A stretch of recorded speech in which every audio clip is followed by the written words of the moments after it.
একের পর এক চমক দেখিয়ে চলেছে বাংলাদেশ নারী ফুটবল দল। প্রথমবারের মতো এশিয়া কাপের মূল পর্বে খেলার সুযোগ পেয়ে ইতিহাস গড়েছে তারা। এই অর্জনের পথে ঋতুপর্ণ চাকমার র্যাঙ্কিংয়ে অনেকটা এগিয়ে থাকা মিয়ানমার ও বাহরাইনকে উড়িয়ে দিয়েছে। এরপর গ্রুপ পর্বে নিজেদের শেষ ম্যাচে তুর্কমেনিস্তানকে বাংলাদেশ বিধ্বস্ত করেছে ৭-০ ব্যবধানে। আগামী বছর এশিয়া কাপে খেলবে বাংলাদেশের মেয়েরা।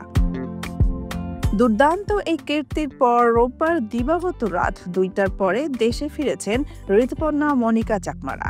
এরপর পূর্ব ঘোষণা অনুযায়ী মধ্যরাতে রাজধানীর হাতিরঝিলে তাদের সংবর্ধনা দেয় বাফুফে।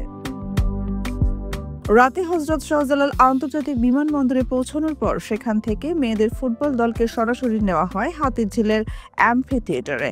সেখানে তাদের ফুলের তোড়া দিয়ে অভ্যর্থনা জানান বাফুফের নির্বাহী কমিটির সদস্যরা। সংবর্ধনা অনুষ্ঠানে প্রধান অতিথি ছিলেন সংস্কৃতি বিষয়ক উপদেষ্টা মোস্তফা সরোয়ার ফারুকী। এছাড়া আরও উপস্থিত ছিলেন জাতীয় ফুটবল দলের সাবেক অধিনায়ক আমিনুল হক, উত্তর সিটি কর্পোরেশনের প্রশাসক মোহাম্মদ এজাজ, বাফুফের সভাপতি তাবিব আওয়াল ও কোচ পিটার বাটলার।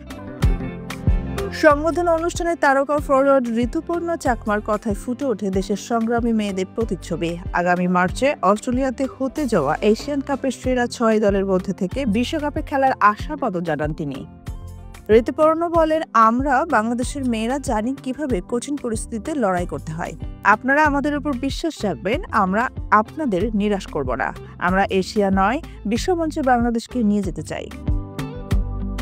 জাতীয় দলকে মধ্যরাতে অভ্যর্থনা নিয়ে বাফুফের ঘোষণার পর থেকে আলোচনা সমালোচনা হচ্ছিল।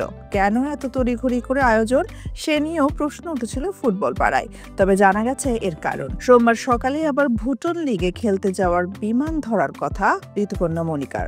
এছাড়া আরও ৩ নারী ফুটবলার ২-৩ দিন পর উড়াল দেবে ভুটানের উদ্দেশ্যে। পুরো দলকে একসঙ্গে অনেকদিন পাওয়া যাবে না বলেই রাতেই সংবর্ধনার আয়োজন করা হয়। সোনিয়া খান, খবর সংযোগ।